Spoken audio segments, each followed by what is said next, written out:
in store for us today.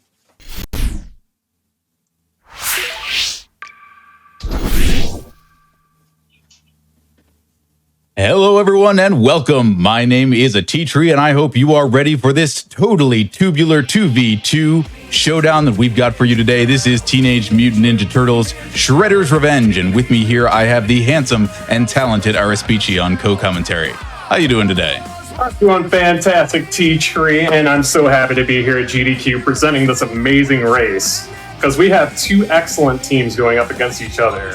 We have our GDQ veteran Turtles runners, GeneralAndrews and Dospostmann, against our team representing South America, Benja and Paul Knives.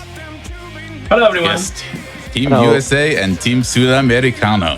It's going to be a good one. Yeah. All right, so let's talk a little bit about our category here. What do all those words on your screen right now mean? Well, some of them are self-explanatory. We've got two teams of two, and they are co-oping with each other inside each team, but arcade means that they're playing on a mode where, while they have all their moves unlocked, they only have one bar of super to use instead of the 3 that you might have if you've seen the story mode. And the chill is the difficulty, meaning enemies are just a little bit more forgiving, but it is on our players to move through their screens just as quickly as possible. So if everyone's ready, let's just make sure we've got everyone in character select so we can get started. Okay, first of all, Paul, vamos a mutear a todos. Primero, apaga tu micrófono del OBS y empieza a mutear al resto menos a mí. Por eso yo aviso que estamos listos.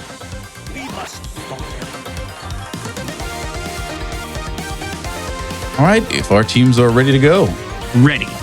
We are good to go. We've got one set.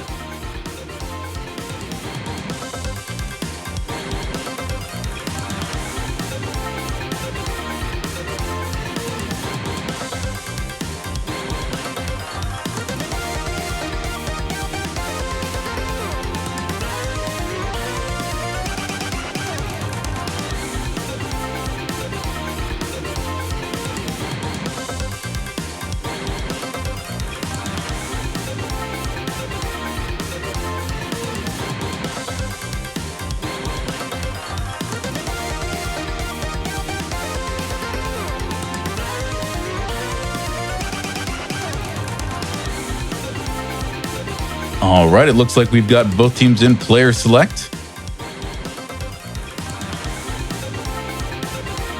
We've got our teams locked in, Raphael and Splinter, showing from both teams. We'll explain why in just a little bit. But now it's time to get us started. 3, 2, 1, let's kick shell!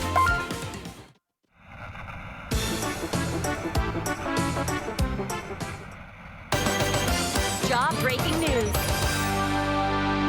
Yeah, as you're seeing on both screens, we have these well-crafted, amazing 80s retro throwback episode titles starting off each episode as our players run into jaw-breaking news. You see them already on both screens splitting up the sides of the screen that they're covering so they can mow through these foot soldiers just as quickly as possible. Absolutely, and they are both making quick work of these first couple screens here. You're going to see a couple different techniques coming out where you're seeing the runners use a charge attack, which a quick charge attack will do 2 damage and a fully charged one will do 4 damage, which takes out these stock foot soldiers almost immediately. Yeah, that's right. The average foot soldier has exactly 4 health. Anyone who's carrying something instead has 2, so they can change up their techniques just a little bit to take those screens out faster. But you see our players working in just amazing harmony. Everyone takes their baddie, and it's one of these games where the faster you clear the enemies that are currently on screen, the faster the game will let you move on to the next screen. So you'll see our players using diving supers and other techniques to take out enemies just as soon as they're technically vulnerable on the screen. Before you might think to attack them, they're already done. Absolutely, and if you would have seen on a couple screens here, we actually have the foot soldiers taking place of regular employees here, just living their everyday lives. Yeah, the little touches, the love in the game is everywhere. The foot soldier at the desk with no keyboard, just trying to look busy. I think we've all had that on one Monday or another in our lives. But yeah, let's talk a little bit about character choice. So we've got both players, both teams using a Splinter. Splinter being kind of the slow but powerful, the Mike Hagar or the Axel of this game. If you put him in the right place and use his moveset, he does a great job clearing large areas. And then if you want to talk about a little bit about why both teams are using a Raphael. Oh, absolutely. Not only does Raphael have a strong amount of attack power, but his utility is great. And there might be something that you see coming up on this boss that is a little game-breaking. Yeah, we're using the first patch of the game, specifically provided to us for the ability to run it today by Tribute Games, the makers of this game, and a lot of other really cool games like Mercenary Kings and Flint Hook. So Raphael has a little extra power, a little extra rudeness in his moveset that he might not have in other versions of the game, but it's something really fun to show off. All right, and it looks like GeneralAndrews and Dospostmann are just a screen behind as Benja and Paul Knives make it to Bebop. Let's see if they can pull off the technique. 1, 2, 3, and the boss fight is over. Bebop is now out to lunch for the day. So Raphael's dodge super has a very unique technique where it will actually grapple an enemy and throw them to the ground, but bosses can't be moved like that, so bosses that have a falling animation instead just get stuck. Yeah, basically because the third hit of the technique hits them as they're trying to get back up, and the way that technique starts is it makes the enemy stop waiting for the rest of the super to happen. Because of the way those two things interact at the very end, they just don't get a chance to move again. And that works on roughly half the bosses in the game, so if it went so fast you didn't see it this time, you'll get some more chances. As we head to Big Apple 3 p.m. Absolutely nice little shout out to Turtles in Time, Big Apple 3 a.m. Excellent use of the power pizza showing up for the first time. That puts you in an infinite spin state for a few seconds. And on this particular patch, they actually also have to watch their movement very carefully because the power pizza adjusts its speed both rotationally and directionally to the speed of your character. And Splinter, as the slow bruiser, moves a little bit slower than everyone else while eating one of those, but it's still a very powerful tool when used well. And that's a thing you'll see from these runners because they're so experienced. Positioning is going to be key throughout the entire run. You'll also notice that they are using a new thing to Shredder's Revenge, where you can hear Raphael laughing quite a bit, and Shredder going to a meditative state. That is actually a taunt that fills your super bar up immediately. So we'll be seeing that being peppered in all throughout the run to try to make the most damage happen across the screens. Yeah, if you've played this game casually, especially in an online setting, you may have had players kind of locking you by sitting on the left side of the screen and taunting. And in that case, we apologize, but no, the syncopation that these players have and the synchronicity with which they're getting everything done, including the taunts, you basically wouldn't know they were technically stopping the action at all because they're just ready to go every time a new screen is loaded up. We'll also see one in just a little bit here. Yeah, the things like the traffic cones and the change meters are all what the game considers hazards. Very much like in the classic arcade games, if you send one of those flying across the screen and it runs into an enemy like that, or the explosive barrels, it will deal a large amount of damage. So we'll see our runners using those effectively all throughout the run to clear out spaces just as quickly as possible. All right.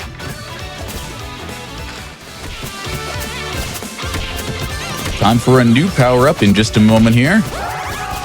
Yep.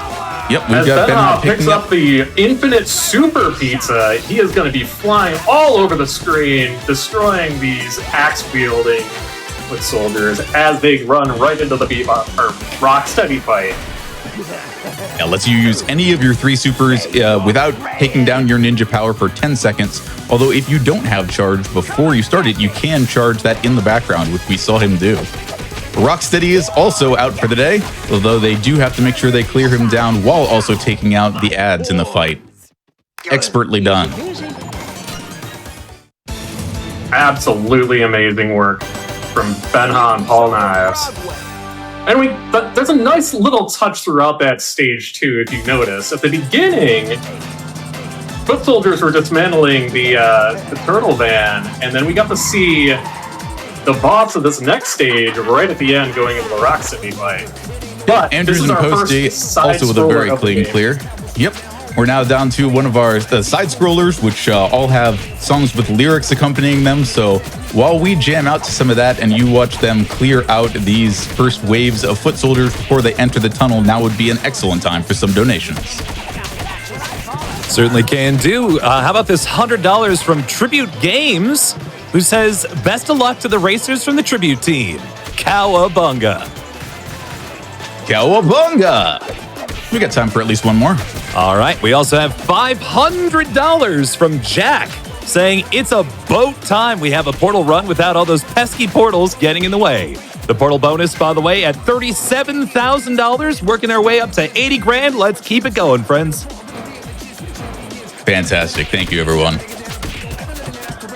But yeah, like I mentioned, this is technically an auto scroller, but it's only auto insofar as like where the waves start. If you can take enemies out faster, you can advance through this stage faster. You can make up 30, 40 seconds if you are right on top of the enemies, as we're seeing from both of our teams here. Absolutely.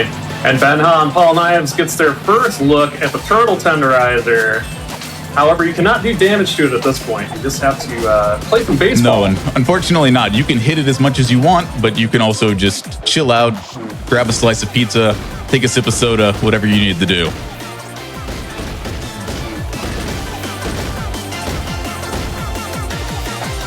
Oh, that's a home run right there from Splinter, from GeneralAndrews and Dospostmann.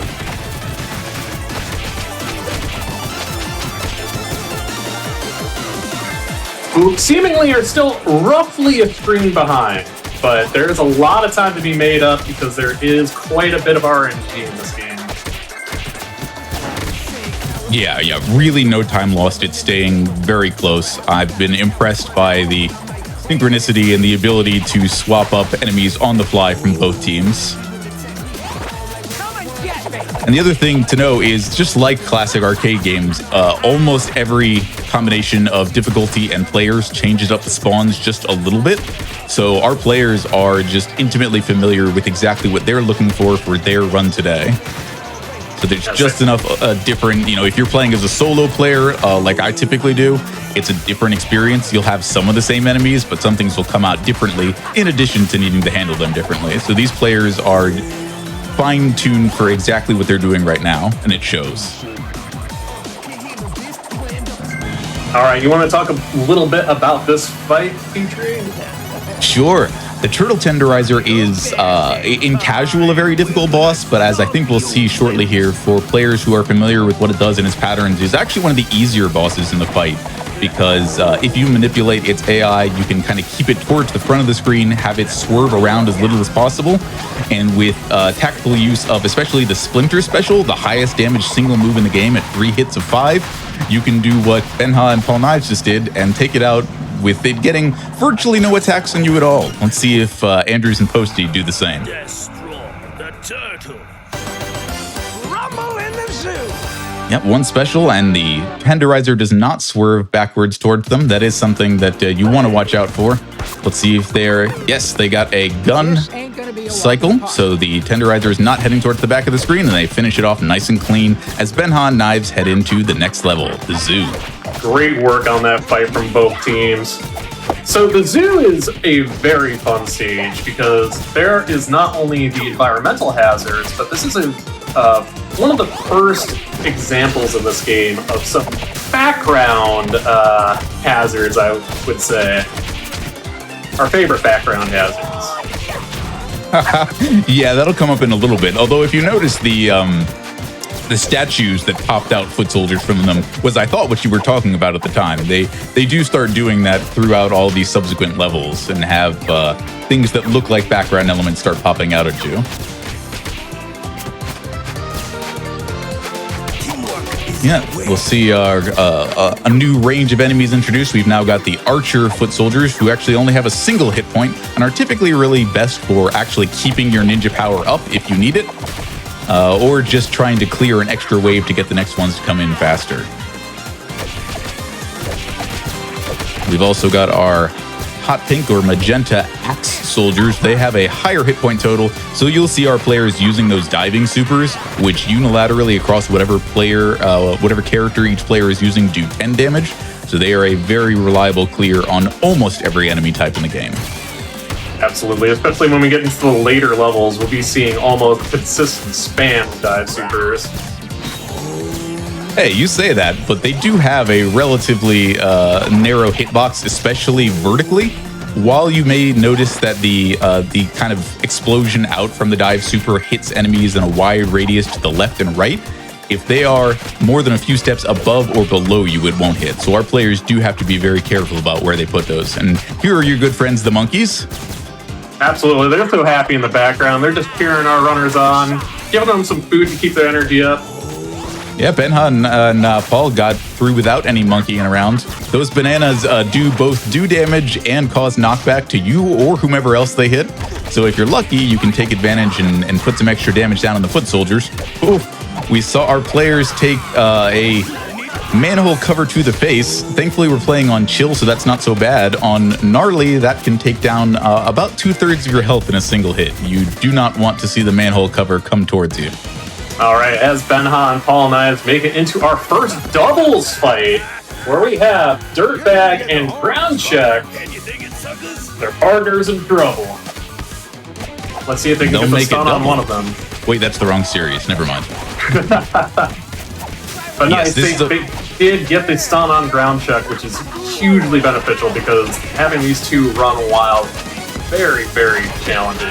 Did an excellent job both stacking the two bosses up and rushing them down when only Dirtbag was left. Very, very clean. As Paul and, as Andrews and Posty enter the same fight themselves.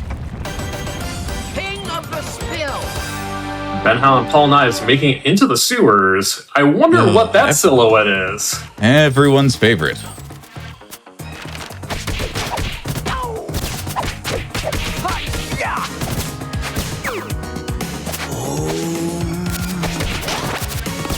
Andrews and Posty with a good job getting that AoE damage down onto both bosses. Trying to go for the double clear, nice. Just one hit off, but nicely done.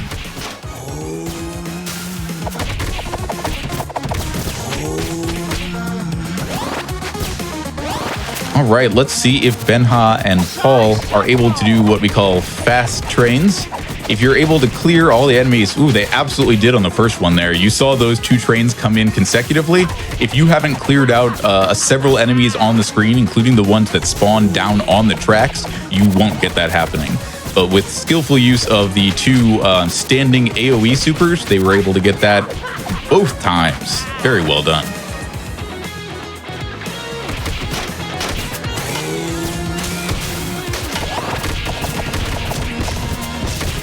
Watching to see the same from Andrews and Posty. Ooh, we got one even closer together. That was basically the same train. All right, and over on Benja and Paul Knives' screen, we have the introduction to everyone's favorite enemies. Those cute little Mousers making their first appearance in the game. Yeah, would you believe that as much as this is based on the 87 series, the Mousers were actually a very minor character asset, between them and Stockman. But they make such a perfect video game enemy that they've come back in virtually every game. Yeah, if I remember correctly, they were only featured in one episode. I believe that's right, but they're not the only characters or enemies in this game that are so background characters, as it were. There are some really deep pulls here, and I appreciate all the lore. Oh, absolutely. Like, previous games did such a good job with the composition story-wise in this game, and deciding what enemies they're going to bring in, and just the general flow overall. Like, I can't say enough about how well they put together this game. Yeah, like I'll tell you, I never really thought I was going to get into speedrunning because the idea of, you know, grinding out the same thing over and over again, I'm a kind of a particular player like that. I love like a range of games, and I just kind of like having the stimulation of something new. But this game absolutely spoke to me. The game feel, the way everything flows, the things you can make characters do are just absolutely perfect to me. And then Paul Knives start the Rat King fight, and they get the stun lock. Yes. The Rat King is as Rat King does. He is the most difficult stun lock in this patch, but they made it look very easy. You saw Raphael soar through the Rat King, which can absolutely happen if your spacing is just a little bit different and you won't get that stun lock, but no trouble for these two. Yeah, it is a very difficult setup for it, but yeah, getting that is key too, because that fight has probably the most punishing RNG in the game. Yeah, it's just down to how the Rat King operates. If you don't get that lock, every time he takes a certain amount of damage, he'll jump back up onto his jet ski there. Let's see if Team 2 gets it. Yeah, it looks like they've got it, and the extra Splinter ult for good measure. Both teams are doing an excellent job keeping their strats in order and keeping things moving along. So, once again, there is still a ton of RNG to come, so this is still anyone's race. As Benja and Paul Knives making their way through the mall, we're going to be seeing these mech enemies. Whoa, the mall, dude! We've got to go to the arcade. If you play with certain characters on certain levels, you get special lines. That's one of Mikey's for the mall. Yeah, as Arispici mentioned, the Mauser mechs, as we call them, are the new enemy for this stage. They actually have a total of 12 HP, meaning they're not dispatched with a single diving super.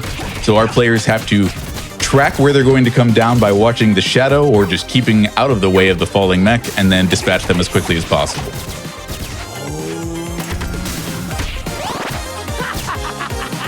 Both teams doing a really excellent job of that. Splitter is probably my favorite for doing that because his rising and diving kicks both do 2 damage. So as we saw on Andrew and Posty's stream, they were able to do that both times. The diving special from Splinter followed up by the rising kick, a very quick dispatch. Benja and Paul onto the second set of mechs for the mall level. Dude, that was a very, very slick cut there from Benja and Paul Knives, both hitting the dive super simultaneously, and then also simultaneously taunting before the enemies came in range. And the double jump through the mech fall. I'm not sure I've seen that before. I might have to take that for myself. As they move on to one of the other very, very deep cuts, if you recognize the name on the arcade machine behind them, you're doing better than I did. I did not recognize this character from season 7 of the series, I think, from 2 episodes of the show where Leonardo is playing a video game that gets struck by lightning and comes to life. This is Tempestra.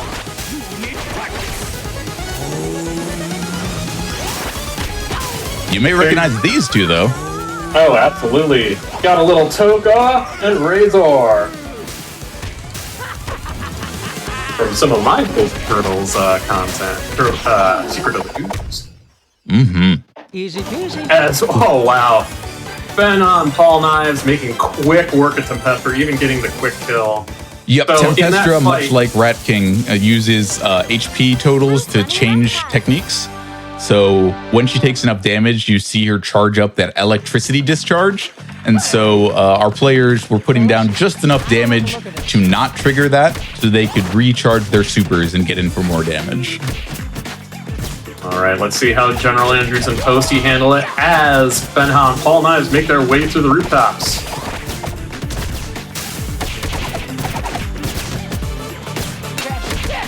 Hey, do we have time for a donation or two? Yeah, go for it. All right, we got ourselves $20 from Ross saying, enjoying some pizza time with this bodacious race. Go Posty in general. Cowabunga, dudes. P.S. Raph, best turtle. And a $20 donation from Legend Donnelly saying, good luck to both teams. Hoping for an awesome race. Excited to see this amazing game in AGDQ. Cowabunga. Thank you, everyone. Good to hear from you, Donnelly. Thanks for everything you did making this run possible. And, you know, if you are a longtime player of the arcade games, you will absolutely agree that Raph is the best turtle because he's been probably the best choice for most of the games, especially Turtles in Time. And this particular patch, as you've seen, he was undisputedly the best turtle. But I'm going to have to say that my favorite for this game is either Splinter or April, which is funny because neither of them is a turtle. But all right, Benja and Paul are approaching the first vertical auto-scroller, the classic of the beat-em-up genre, the elevator action level. Absolutely. I think one of my favorite parts about this game is the fact that it doesn't drag on too much. A lot of beat-em-ups, the elevators drag on forever. It feels like you're stuck there for 100 years, but this goes by fairly quickly and they're able to move on to the next part of the stage. Yeah, I would say that almost none of the set pieces in the game outstay their welcome. It's really just like there's so much fun stuff going on. As Chad is noticing, the original voice actors for the Turtles and as many characters as Tribute could get their hands on came back for this game. It's an absolute audio-visual delight. We have another new enemy type here, the Falcon or Sword Foot. They are one of the enemies that certain characters, especially your Splinter, your slower characters, really dislike, because if they finish their initial jump-in animations, they will immediately go into blocking.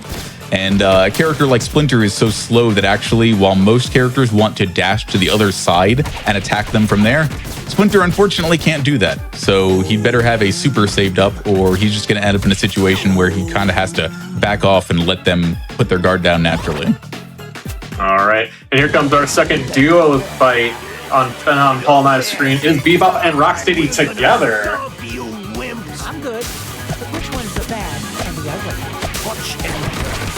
Oh, and he gets the stun lock on Rocksteady. I was worried that wouldn't happen for a moment there, because I've seen runs where they get separated due to the way the traffic cone hits them.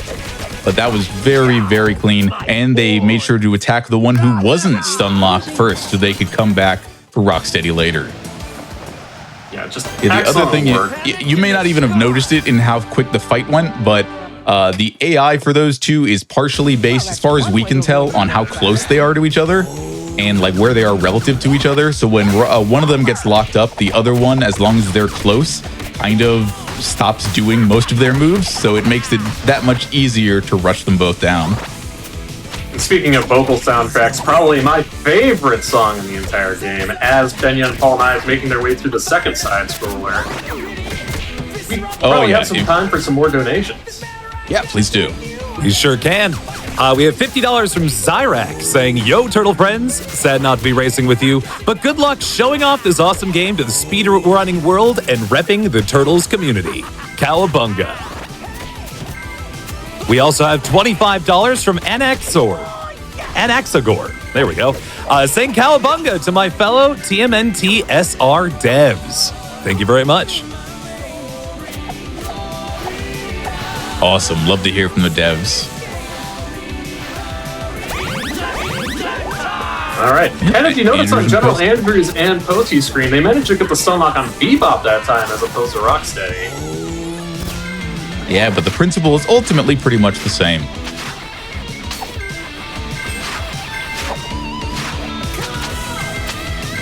And one thing you'll see on Benja and Paul Knives' screen as these missiles are coming through, a lot of the environmental hazards that come at you in this game can actually be dodged with good positioning on the screen. Yeah, and it kind of comes down to a matter of personal taste. We're not really certain if leaving the pizzas to travel all the way across the screen is slower. I say it feels slower, but we haven't done the frame by frame to check.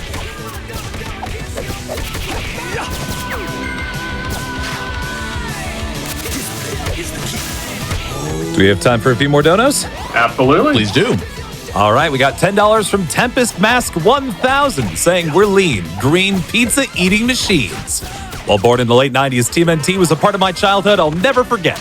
And this game from last year is truly something else. Big best of luck to everyone. And a special shout out to my host pal, ateatree, plus my Gunvolt amigo, Benja.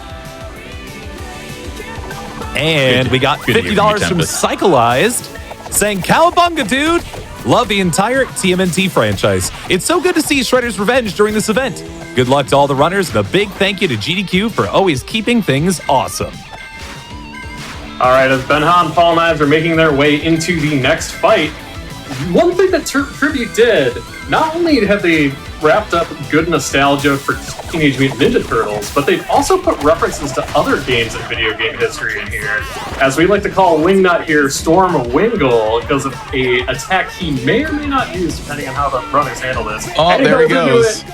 Yeah, it's time for the Storm Eagle phase. This is not what you hope to see here, as the Wingnut becomes, well, not entirely untargetable, but he'll definitely give you the slip during that phase. Absolutely, which is a nice little tribute, no pun intended, to Mega Man X. I want to point out something that you might have just seen on Andrews and Posty's screen. This is something that we're kind of taken to calling blimp skips. The way that on this patch in particular, enemy spawn-ins to the game changed is that enemies are actually basically on screen or spawned in as soon as they are ready to be used. So if you know where they're located behind the blimps, you can actually defeat them before they drop down onto the screen. And we just saw Andrews and Posty do that with blimps 2 and 3, which should give them a little time back. Also, everyone's favorite environmental hazard making its way back here on the boardwalk on Benja and Paul Knives' screen, the loose floorboards. Yeah, the Shredder's Revenge bingo card for runners includes, especially for co-op runs, how many times someone takes a hit on the boardwalk, so keep an eye on those.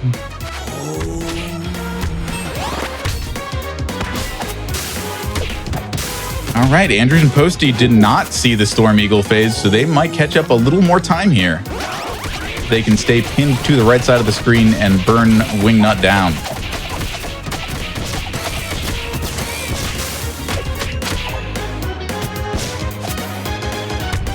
We got time for one donation if you've got one, Shadow.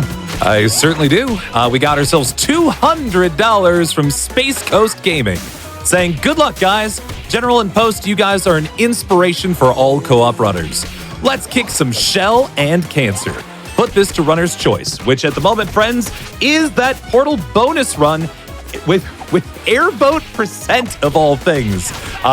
We really want to see this run happen, friends. We are nearly $38,000 of the way there. We need to hit 80,000 before later this evening. So keep making those donations and keep getting them in for the Portal run. Yes, send your donations quickly. Speaking of quickly, Benja and Knives do an absolutely fantastic job. We've seen a new enemy type here, the Black Foot Soldier, also known as the Psy Soldier. If you hit and don't defeat or knock them up into the air, they'll hop back at an angle that your characters aren't very good at dealing with and will throw out a fan of size. So you absolutely want to take them down with a super, with a charged hit, something that means that you don't have to deal with that. And Team Sudamericano has been doing a fantastic job making sure they don't get away. Absolutely. And, you know, if you played this game casually, you know they are an absolute nightmare to deal with, because sometimes they'll just jump off screen and disappear for like 30 seconds. As Benja and Paul Knives make it to Leatherhead. The other most difficult lock in the game. They got to get their spacing just right, but they've got it. Oh my goodness. Fantastic works. That's such good consistency from these two. Defeated him before the barrel even came in. I like to see a good barrel kill, but that was something else. A few screws loose. Andrews and Posty doing a good job with those supers, taking out these Psy Soldiers as quickly as they can. Just a few hits here and there. They are keeping good pace, making sure to clear out the fleas that come across the screen so they can get every next screen coming up sooner. A fun note about this screen that Benja and Paul are on, those motorcyclists and a few later are actually some of the only completely optional enemies in the game. If you let them drive on through, you don't have to worry about them. We see that they had the game knowledge to know that that was the case. Yeah, I mean, they're not trying to cause any trouble over there. They're just out for a stroll. Right? I mean, they're not evil. They're just programmed that way. Yeah, exactly. Wow, that's getting a little existentialist. Maybe it's not time for an ethics debate. How about time for a donation? Sure thing. We got ourselves $25 from Crunch Prank saying, donating on behalf of me and my older brother. The TMNT franchise defined our youth throughout the 90s. I was Donatello and he was Michelangelo. Good luck, runners. Thank you so much. All right, time for another new enemy type you're seeing on Benja and Paul's screen. That big Mauser has the 10 health, so a little bit less, just enough to be dive superable, but does drop 2 extra Mausers when defeated, so the players have to keep an eye. It's an arc that you can keep track of, and it's clear these players know exactly how it goes, but if it gets away from you, if it bounces when you hit it with the dive super, you need to readjust quickly to make sure that you can defeat those extra minions. So Andrews and Posty weren't able to get the lineup on Leatherhead, but they made short work of the fight regardless. Just in excellent fashion. Yes, very well done. They're going to go ahead and move on to a few screws loose themselves. Meanwhile, Benja and Paul moving out to the front of the house in the 1980s or early 1990s retro department store. So if anybody needs some CRTs, I think we know a place. Yeah, they're on clearance right now, if you notice from the sign. Excellent. I love a good sale. Oh, absolutely. One thing to note about those big Mausers as well, you want to make sure you're getting them taken care of quickly, because if they do their grab attack, they actually become not necessarily invulnerable, but they become unkillable from the super. Yes, so that's right. They have a move where they can extend their claws out, and during that time, they cannot be defeated. We actually haven't seen it yet, because our players are doing a stupendous job. Now, technically, the very hardest stun lock in the game is this one, but I don't think our players are planning on doing it, because if you mess it up and it's just a few frame window, your run is over. Oh no! Oh, Benja! Oh, they look did. At that! Tremendous. That is a lot of practice right there. In my best days, I got it maybe 2/3 of the time, and if you don't get it right, that's 30 minutes of work out the window. Wow! No problem for our players. I am color me impressed. I have not seen that pulled off successfully before. So what better place and what better time than now here at GDQ? It's true. I don't think that's ever happened before during a Marathon Runner Shredder's Revenge. As Benja and Paul Knives make their way into the museum, we're about to see another new enemy type. That, of course, are these very friendly Triceratons. Yeah, the Triceratons have all the unfun qualities of the axe-wielding soldiers, and then some. They have a basically instant auto attack once they're fully capable, once they finish running it on screen. If you jump in on them and they feel like hitting you, they'll just swing those horns on their head forward and you will take damage and get knocked away. It is just that quick. And then we have our green Triceratons, which use front-facing shields once they get the chance to set up and then fire guns at you. But you haven't seen any of that happening so far because they are just getting taken down with ruthless efficiency. That's a good way to put it. Ruthless efficiency. Put a donation as Andrews and Posty get set up for the Metalhead fight themselves. Sure thing. We have $10 from Andos saying, let's kick shell. Let's put our turtle power together to help fight cancer. Good luck to all the speedrunners. Thank you so much. One more? Sure thing. Here's $5 from Conrad saying, had to comment during the TMNT run. Obviously, Michelangelo is the best turtle. Thank you. I mean, Michelangelo is the bard of the group for this game. He's just a little underpowered compared to everybody else, but people love to see him in a co-op run. It just everything from his run animation to his taunt are so much fun, and it makes your day to see one in a run. As we see Benja and Paul Knives hitting these enemies and sending them back to either in time or out to the Technodrome. Dimension X, I would guess. As they come up against Captain Zorax, let's see if they get yet another stun. Yeah, this one works just a tiny little bit differently in that he does still have an active hurt box depending on where you stop him in that animation, but it looks like they did a great job. No knockbacks, no time lost, no love lost for poor Zorax and the Triceratons, but a very clean defeat. Another fight that can get a little tricky if you don't get that stun lock, because he can send waves and waves of Triceratons at you, and some of them stay on screen and just can make the fight really messy. So, good on Benja and Paul Knives for being able to pull that off. Yeah, the movement and the execution is so clean here. They look like they've opened up about a 1-level advantage, but the levels only get more difficult from here, and every little mistake or misplacement can cause plenty of time, so not nearly over yet. Not all over until the pizza's eaten. As we watch them disable that electric generator, there are a couple of places on the floor there where those green cords connect that are otherwise considered damage and hazard zones, so very smart of them to get that taken care of before they proceed. What I'd say is very impressive by the runners. Even if things start getting a little out of hand, they have so many backup strategies in their pocket to be able to handle these things. And they can make adjustments so quickly. Yeah, there's an extent to which knowing where the spawns are going to come up in what order is like that's the skill you grind out in terms of, you know, knowing what to do and the muscle memory for execution.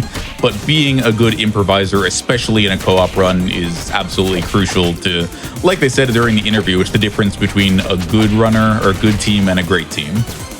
And we are absolutely seeing that here. These are both great teams.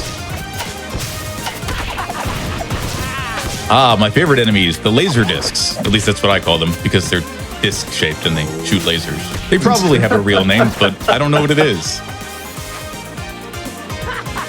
Yeah, so much fun, those enemies, because you cannot kill them unless they're knocked over. You can only knock them over with a attack that does 2 or more damage.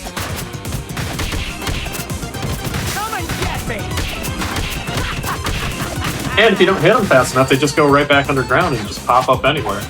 Yep, and as we'll see later on, certain environmental effects can like knock them aside, but then they'll get back up, and you can't knock them over until they get back up on their own. Yeah, we're seeing players queue up exactly the attacks they'll need to take down each of these waves, happening for both player screens right now. Our team in the museum sending everyone back to Dimension X. Our team in the lab keeping those supers on point to tear through the laser disc just as quick as they can, because they know exactly where and in what order they'll drop. Both teams on a boss right now. We've got Zorax locked up on Andrews and Posty's side, and my favorite cute little boy, Baxter Stockman. You know, I think it's just the combination of the bow tie and the fact that he doesn't have the flesh-colored gun this time that makes him less creepy to me. Right? It's our boy, Baxter Stockman! So in this fight, Baxter has a very specific pattern he goes by. He will fly across the screen, and if he's able to fly across the screen 4 times, he goes into his desperation attack, which makes him invulnerable for a time. But he can be stunned with supers, as we are seeing Paul Knives and Benja making quick work of him, not even allowing him to do anything. No, that was a clinic in keeping his AI contained. They knew exactly when he was planning on doing a new move. They threw down a super. Oh boy, it's the muscle boy. Yeah, unfortunately at this point, the story that's been going on in the background is Bebop, Rocksteady. Everyone's been working together to recover the pieces of Krang, and he has now been fully powered up by the power of Baxter Stockman and the Tempestra arcade machine. So it's time for our runners to head to Dimension X themselves in the ruins of the Technodrome. Second favorite song in the game, by the way. It's just such a banger for such a... It's a longer stage, but having this theme run throughout it just is... It feels like it goes in an instant. As we see these stone soldiers come in, another new enemy. Before we get into them, how about time for about 2 donations? 2 donations can do. We got ourselves $25 from DY saying radical bodacious turtle race. And $25 from Hermione Danger saying, you want to know the best turtle? Donatello. Yeah? No? Oh, all right. I like it. Very good. But yeah, as Arispici mentioned, the stone soldiers are the Triceratons, but meaner. If they start charging at you, if that's the attack they decide to do, and it's the only attack besides a punch that the orange stone soldiers have, they cannot be stopped unless they are defeated or they reach wherever they're running to. So when it was mentioned earlier that there'd be parts where the dive supers might be spammed more often, I think this is the part of the run that was in mind. Oh, absolutely. Ooh, the just chef kiss clean use of the AoE standing supers from both players on Team Sudamericano to get that last screen before this second elevator. I love it. And after they clean up these mobs, we're actually going to see our first instance of a mini-boss in the game. Yes. Every tenet from a previous arcade game had to be adhered to. There had to be mini-bosses in here somewhere. So the leader of the Granite Grunts, General Trag, joins the fray to try to delay you a little bit further during this run through the Technodrome.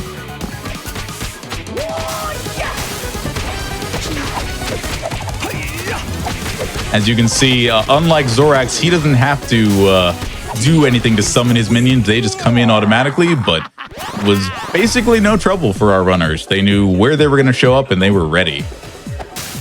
All right, as Posey and Jen make their way into the Stockman fight to see how they handle this.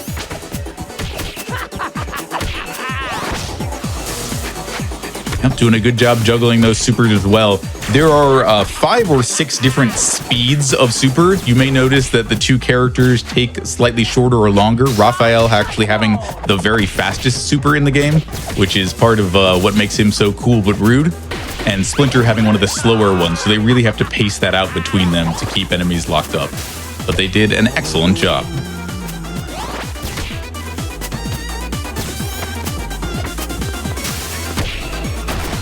Benja and Paul coming up to the second to last screen of the Technodrome, using that power pizza to sweep the ground, come across, and take out every enemy on screen. Excellent. Oh, that's no, what it's you love Super to Shredder.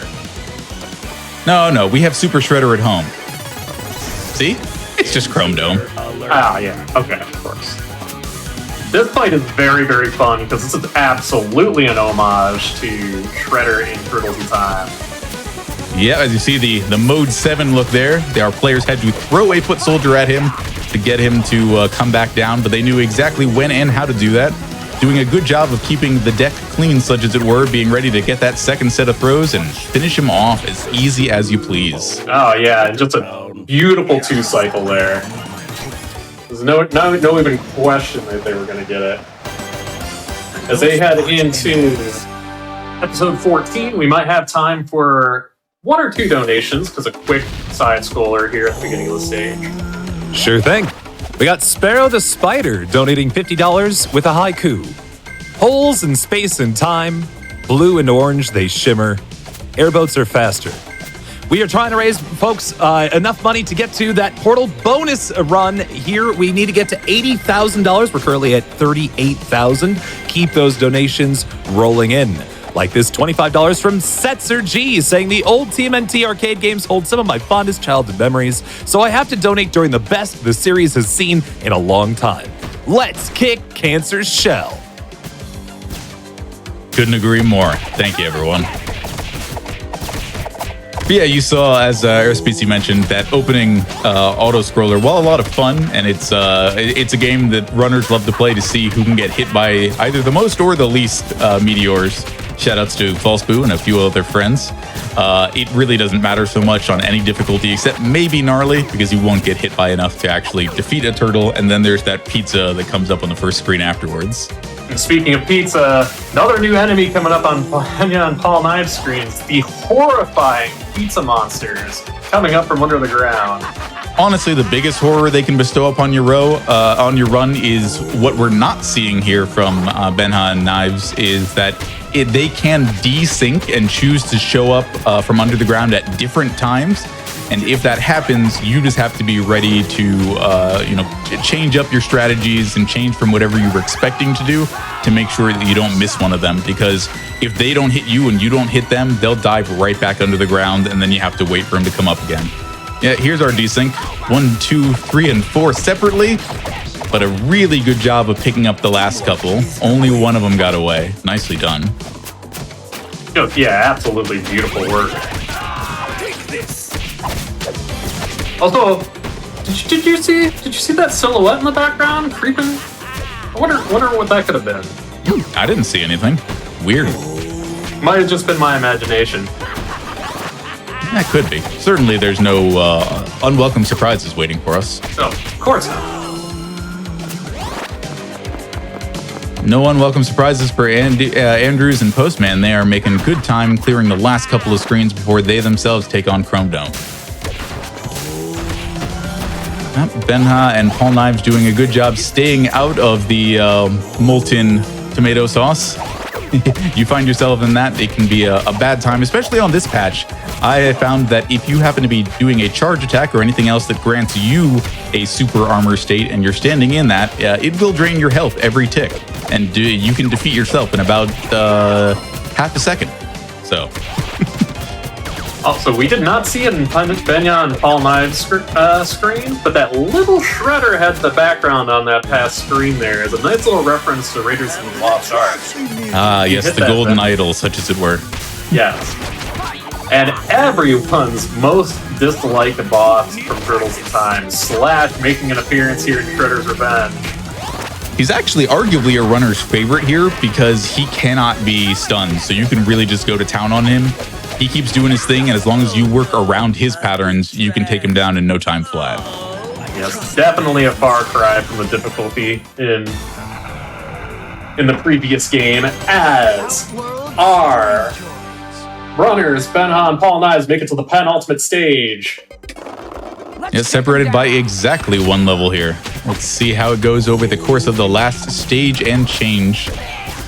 And this is going to be the last, full-on stage, so you're going to see a ridiculous combination of enemies. Basically, Shredder is throwing the entire kitchen sink of the Foot Clan right at you.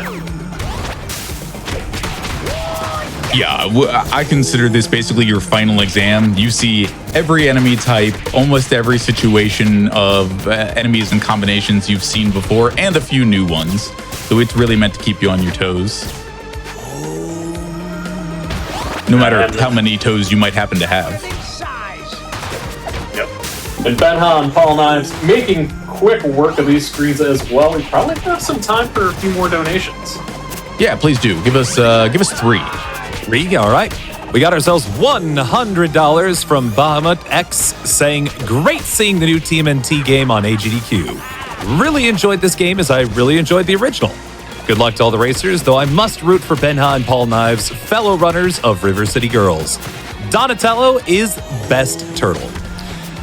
We also have $25 from King TDN saying, let's get a Cowabunga donation train going. Cowabunga! And $50 from Mr. Funkmaster saying the cake is a lie, but the bonus game doesn't have to be. Let's go, GDQ. Speaking of which, we're still working our way up towards that $80,000 goal for that Portal bonus run, Airboat %. Let's keep seeing those donations come in for that game. Yeah, and donations that come in during this block are also can get you into the running, be entered for a wealth of prizes, including that pixel-perfect standing animation Donatello Perler from Pixel Pop and the Mutanto Turtles illustration that just looks totally amazing. I might have to get a donation in myself as soon as I can. True enough, and that's $5, by the way, for the illustration and $10 or more for the Donatello Perler. Thank you very much.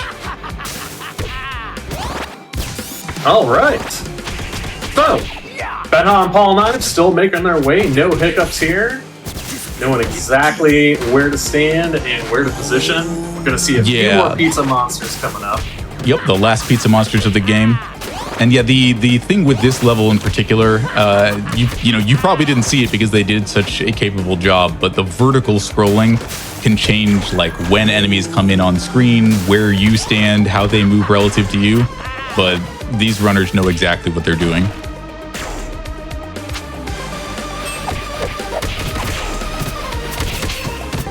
Just a few more screens left until the next boss for each team. keeping good pace with each other. Absolutely. How about time for one more donation before each of these boss fights pops off? Sure thing. McBoat donated $25 saying, I love TMNT. It was a blast being able to play this game with friends when it came out. Maybe you want to say, go ninja, go ninja, go. Go ninja, go ninja, go. Go ninja, go ninja, go. Go ninja, go ninja, go. Go, go, go, go. Word to your mother, as Vanilla Ice would say. Absolutely. Well, here he is, the ultimate Krang. So this is an interesting fight because this is one thing for this patch specifically that there is going to be a difference between our two teams. If you'd like to explain that a little bit. It's possible. Yeah, we'll see how when Krang goes into this state that we call Krangif, and I think actually our players are playing over Parsec or maybe some other sort of sharing technology, so they may not have that problem. But if you're playing in a normal online session, that's the way the game is coded, up until the most recent patch, only the first player could damage Krang while he was in his Krangif state, but we barely saw it at all. So now it's time for Krang's surprise for you. Wonder what that could be. Oh no, Shredder came in doing a Sigma green threat. Yeah, the flying crossbody from the top ropes, and time for one more fantastic song. If you are a fan of the Wu-Tang Clan, as they are a fan of the Turtles, you'll recognize some of the voices in this one. Shredder is a difficult adversary because if you do too much damage to him too quickly, he'll go into that electrified guard state, during which he is completely invulnerable, and hitting him will cause him to discharge that electricity. Unfortunately, he was able to get away and do his teleport and multiplication move just before they finished him off, but a very good job tracking down the real one and putting an end to the Shredder. Right? Yeah, busting out a to the little Shredder? Kagino Bushin. Ah, dang it. There he goes. I never was able to get that smoke bomb technique down. I always tried to do it as a kid. Just couldn't make it happen. Yeah, I mean, oh yeah, but please rise for the Foot Clan national anthem. Who would have thought we'd be fighting the statue of tyranny? Fighting the end of Ghostbusters 2, such as it were. Yes, exactly. Yeah, and this is actually a boss that'll look significantly different on the live patch. It attacks faster, somewhat more aggressively, and cycles through its different moves. But what you'll see from the players here is they know the exact pixel on the ground in the front of the boss to stand so that that shockwave attack goes out in front of them. And they just move themselves around perfectly to avoid the visor blast and the other moves that it had available to it to take it down in no time at all. And now, Big Apple, 3 a.m.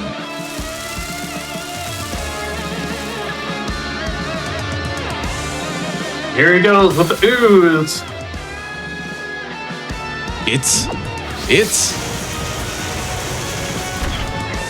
It's Kevin Nash.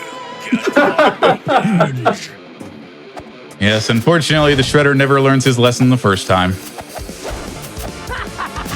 So our players will be hopping over these flaming hotspots behind the Shredder and either leaping over or moving in between the flowery bursts of flame that come out from around his person, trying to stay as close as they can so that as soon as his mutagen power overloads and he becomes vulnerable, then they can just run him down, as we're seeing right now. Yeah, absolutely. Yeah, just to take note, he is invulnerable to attacks until he has that overload. Yeah, very much like Chrome Dome, you have to wait for a specific time, and depending on how you move relative to him, it influences how likely he is to teleport, and he can do anywhere from 1 to 3 of those sets of dashes before he becomes vulnerable again. Andrews and Posty going into the Krang fight. Let's see if they are able to keep him from going Krangif while Benja and Paul Knives That's cleared. time for Benja and Paul Knives. It is. GG. GG to them. What an incredible, consistent, and well-performed run. As we're watching Easy peasy. General Andrews and Dospostmann take out Krang, let them finish this up.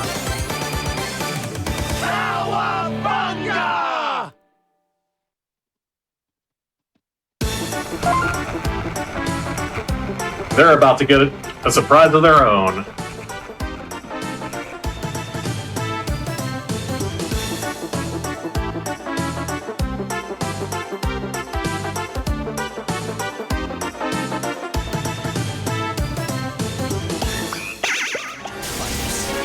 Why don't you give us a quick 2 donations, Shadow Temple? Sure thing. We got $10 from T-Rex Ranger saying TMNT means turtle puns. What do you get when you cross a turtle with a porcupine? A slowpoke. And $1,000 from Cave Johnson saying, Cave Johnson here. Caroline told me about your whole speedrunning thing, and I gotta say, great thinking. All the nerds in R&D are hourly, so this is driving our overhead straight into the ground. Don't write off the boat, though. That's a personal expense. Wait, are you J.K. Simmons? If you're J.K. Simmons, you have to tell us. 'Cause that was fantastic. It was fantastic. No Thank comment. you so much for the $1,000 donation. It's such kind generosity. All right, and as Andrews and Posty move on to the final boss rush, I believe Chad has noticed something. I went to double check it myself, but I think Benja and Paul Knives just set a new world record for the category. Wow. That is extremely radical.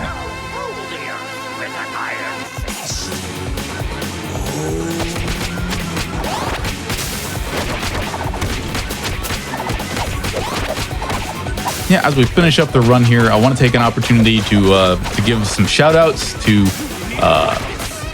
a streaming group that is a friend to many of the runners here, and they in return the 8-Bit Dojo. To all of the runners involved with the run today, General Andrews, Dospostmann, Benja, and Paul Knives, the TMNT RTA Discord, which you can join if you are interested in running any Teenage Mutant Ninja Turtle games, everything from the original arcade game to the first home game to the GBA games. There are friends and fans willing to help you learn any of these games. If you want to learn Shredder's Revenge, there are rather a lot of us who are, who helped make the run what it is today. Crewnan and 4N6, particularly with regards to stun locks, they figured out the techniques there for the bosses. Greenolink with his videos, especially the ones for the damage values that really helped players wrap their heads around how each character plays.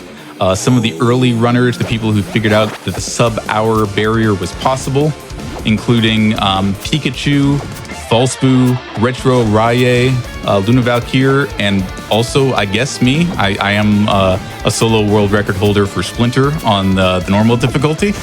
And, of course, 2 tribute games for making this fantastic labor of love. This is my first speed game, and it is an honor, a pleasure, just everything I could have hoped for to be part of this run at Games Done Quick. My sentiments exactly. I have been so honored to be here, so honored to have so many people watching and enjoying this game that I personally love so much as well.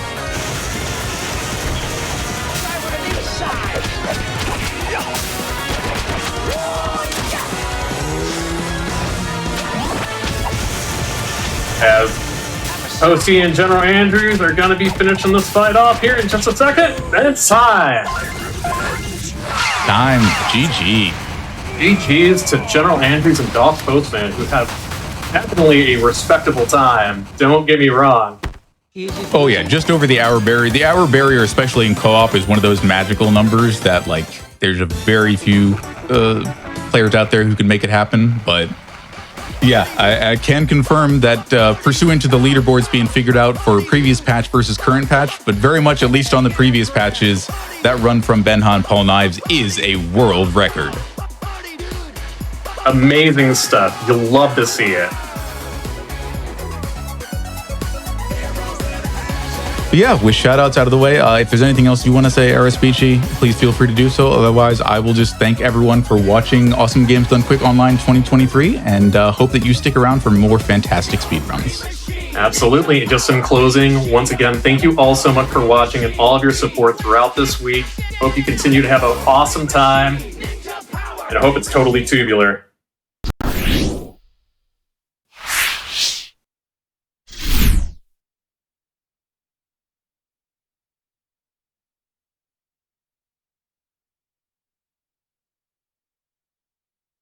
All right, Chad, give another big old cowabunga to our 4 runners here. General Andrews, Dospostmann, Benja, and Paul Knives. It is always exciting to see a world record set during a Games Done Quick. I'm your host, Shadow Temple, and we've got ourselves plenty of donations rolling on in here, but we want to make sure that we keep pushing for that Portal bonus run. We've got ourselves 1 game in between when it needs to be unlocked and now, which is, of course, Marvel's Spider-Man Miles Morales. We are just crossed over the $40,000 threshold here. We need to get to 80K, so we're just over halfway. We can make this work together, friends. Let's get it done. Like this $25 donation from Anonymous saying a bonus Portal airboat percent run, you say? Let's get that incentive so we can see whatever that is. All right. Well, we'll be back here in just a few minutes, folks. Don't go away.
And welcome back to Awesome Games Done Quick 2023 Online. I'm your host, Shadow Temple, reading your donations here on the air while we get ourselves set up for the next game.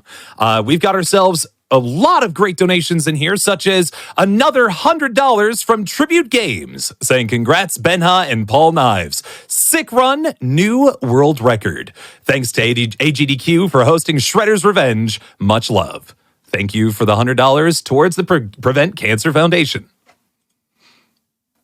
Now, we have ourselves a couple of sponsors here this marathon, including 7Now. 7Now is a delivery service delivering things like pizza, fresh food, snacks, candy, and alcohol delivery to wherever you need it to be in the U.S. and Canada. They have 24-hour, 7 days a week delivery in about 30 minutes anywhere in the U.S. and Canada, and they will be making donations to benefit Prevent Cancer Foundation during this marathon. Check them out at www.7now.com.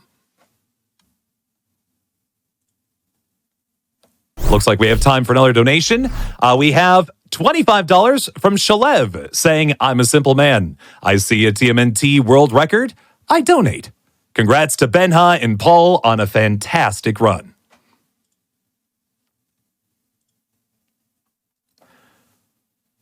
All right, friends, keep those donations coming in. The portal bonus run is coming up here in just one more run. We need to make sure we get ourselves to 80K before then. We just crossed over the halfway mark, and we need your help. Get those donations in and make sure you continue to supporting this fantastic cause.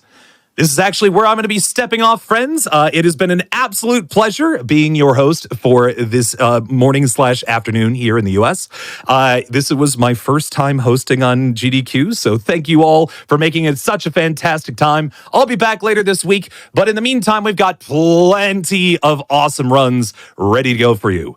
But before we get into those, we have just a few minutes to talk about some prizes. Did you know if you donate, you could actually get yourselves entering to win several doesn't even do it justice. There are a ton of prizes that you should definitely go check out.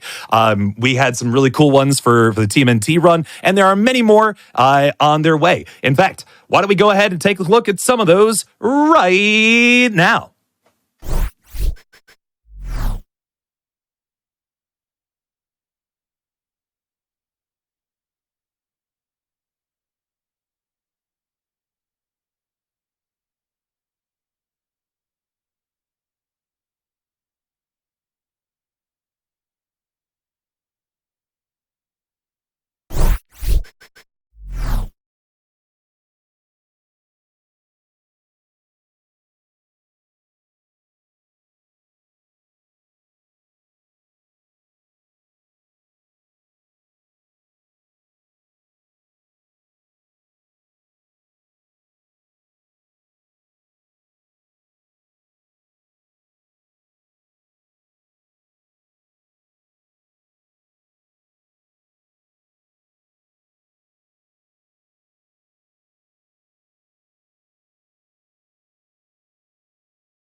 Hello, my friends. My name is Breezeby, and we had some tech issues, so we're just gonna hang out here for a little bit. I am super stoked to be your host for the next few runs, and if you've just stumbled upon this stream for the first time, you're wondering what the heck is going on here.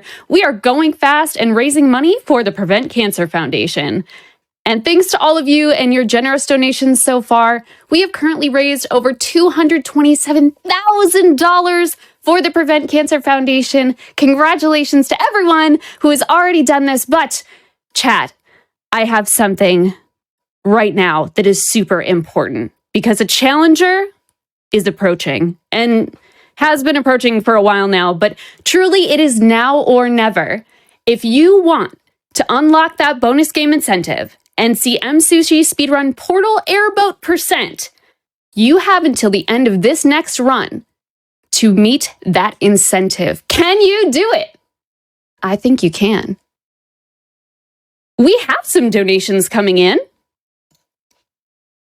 We have $25 from Anonymous that says, let's choose that portal bonus. Absolutely.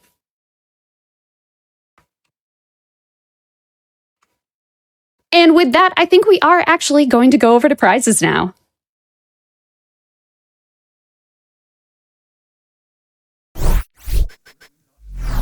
Are we actually going to do a bit the second time in a row? Absolutely. I think so. Cowabunga it is. Hey everyone, welcome back to AGDQ 2023 Online. My name is Sent. Hopefully everyone can hear me this time, and I'm joined by the amazing Court. Court, great to be here. Great to talk about some prizes, right? Great to be here. Great to have sound going out to the audience. All that good stuff, you know? Always good. Great to have Sprigatito just kind of hiding in the corner. It is I love that. always good to have Saw it on the Sprigatito. program feed.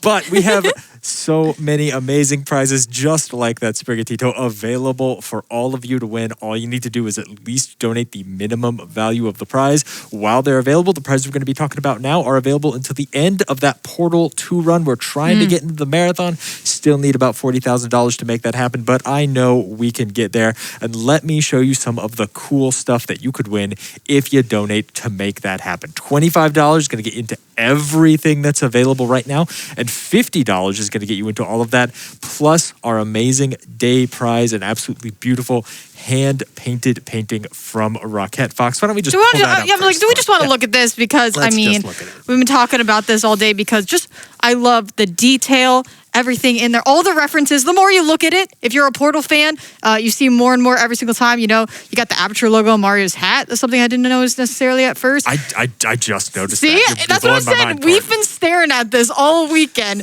and still every time the Mushroom Portal gun, the Yoshi Companion Cube, of course, the blue and orange pipes for the Portal colors when you go through them. I just love it. It's fantastic. It is such a well done painting. Big shout outs to Rocket Fox for sending it out to us. Also, by the way, Rocket Fox's signature in the bottom there. Big fan of that. The O of the fox is a fox skull with crossed bones at the bottom. That's pretty metal. I like it. $50 minimum donation pretty much any time today. But hey, why not get it in early? Because not only is it going to get it entered into all of the prizes that we're about to talk about, it's going to get you a quarter of a way to all three of our amazing grand prizes at a $200 cumulative entry. But let's take a look at some of the stuff that you can win by donating between now and the end of Portal. You know, we just had a great TMNT run, Court. You want to talk about Donatello? Absolutely. I just first want to say, congratulations to the runners on the world record. I'm a big fan of co-op runs, and that was just such a fun race. I loved it so much. And so, of course, we have some awesome prizes that are related to Teenage Mutant Ninja Turtles, just like this Donatello Perler here, given to us by Pearl Pop, $10 minimum donation. And it's quite a hefty Perler. It is a very, very solid Perler. Again, the melt on it is extremely smooth. Absolutely a lovely piece of art there. Court, who's your favorite turtle? Come on, hit me with it. I got to go by color here, so whoever's wearing the blue one. Okay, Leonardo. You know what? Awesome. Leonardo, solid choice. He's the leader of the bunch. You know him well. Wait, that's Donkey Kong. Never mind. You know what? He's still pretty cool. An excellent choice. I'm a fan of Donatello. He is, of course, the smart one in the group. He's got a bow staff, which I like. You know, there's some maybe symbolism there about how the most intelligent and trained of them has the only weapon that isn't bladed. Definitely very cool. $10 minimum donation between now and the end of Portal. Get it in. I want to bring up this lovely Streets of Rage 2 metallic cart. This thing is great. It comes to us from K-Form Inc. and Belate Geeks. And what it is it is an actual Streets of Rage 2 Genesis cart that has been rehoused in a solid aluminum casing and then engraved on the front with the Streets of Rage 2 logo. You can kind of see it here as I And that's fully playable, right? Oh, yeah. This is incredible. This is just an actual Streets of Rage 2 cartridge rehoused in a solid aluminum shell. Super cool.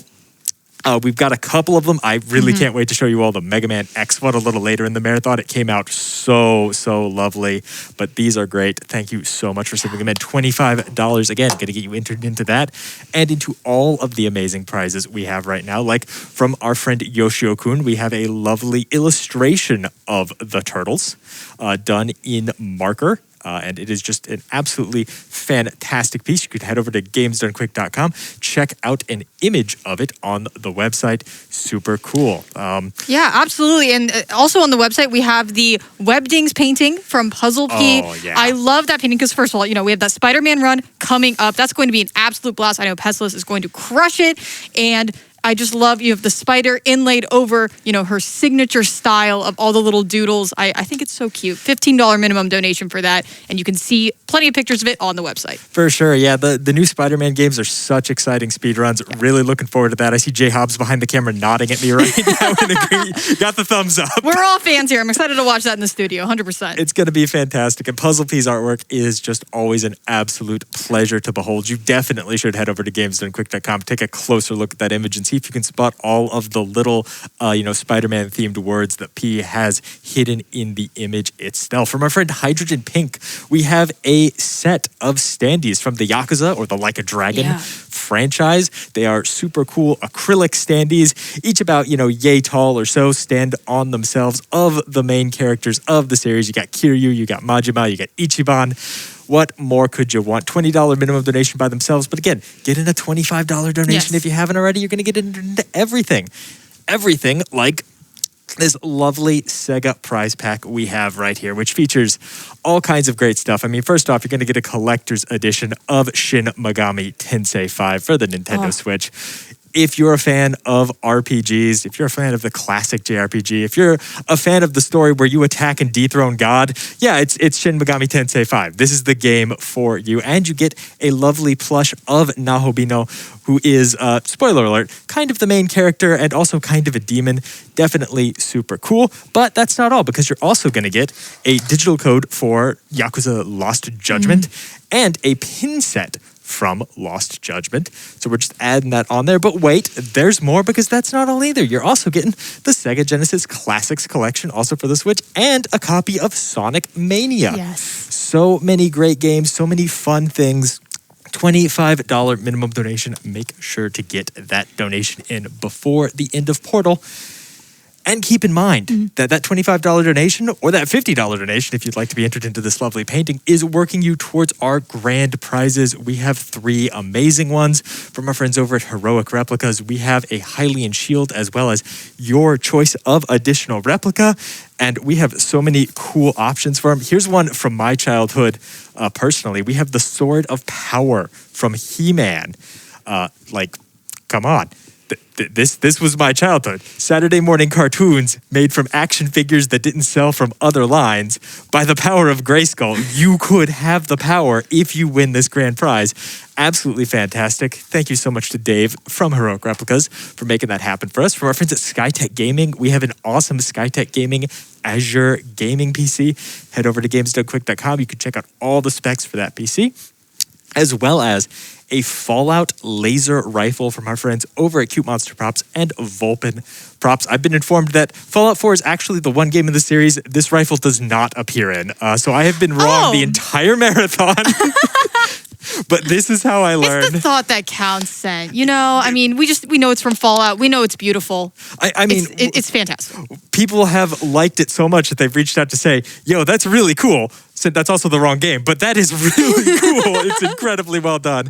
Head over to GamesDoneQuick.com to see pictures of not only these prizes, but of all of the prizes that we have available, as well as find info on all of the speedruns that are coming up, and of course, all of the incentives you can put your donations towards. My gosh. Right now, we are trying to get Portal in the marathon. I know we can make it happen. Absolutely. But before that, we have a run of Marvel Spider-Man Miles Morales with Pestilist. Court, I know you're excited for it. I'm so excited We're excited for it here in the studio. Everyone's giving each other thumbs up behind the camera right now. They want to see it. You want to see it. We're not going to hold you any longer. So let's send it back up to the front and get ready for Spider-Man.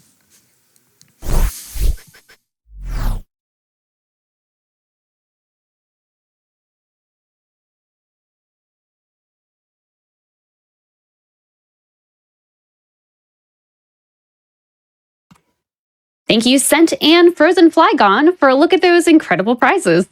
As a reminder, you can donate to that Portal incentive and enter yourself for a prize at the same time. When you go to donate at GamesDoneQuick.com/donate, be sure to scroll all the way down at the bottom and add incentive. I have a donation from Elite 4 Josh that is $50 and says, AGDQ 2013 was the first event I watched live, so I'm currently celebrating my 10th GDQ anniversary. These events give me so much happiness, so I am forever grateful to the staff, runners, and community for making it all happen. You all rock. Here's to many more amazing GDQs and memories and defeating cancer once and for all. Thank you for your donation. All right, let's get the hype going in chat because we are swinging into Marvel's Spider-Man Miles Morales Any% with Pessilist.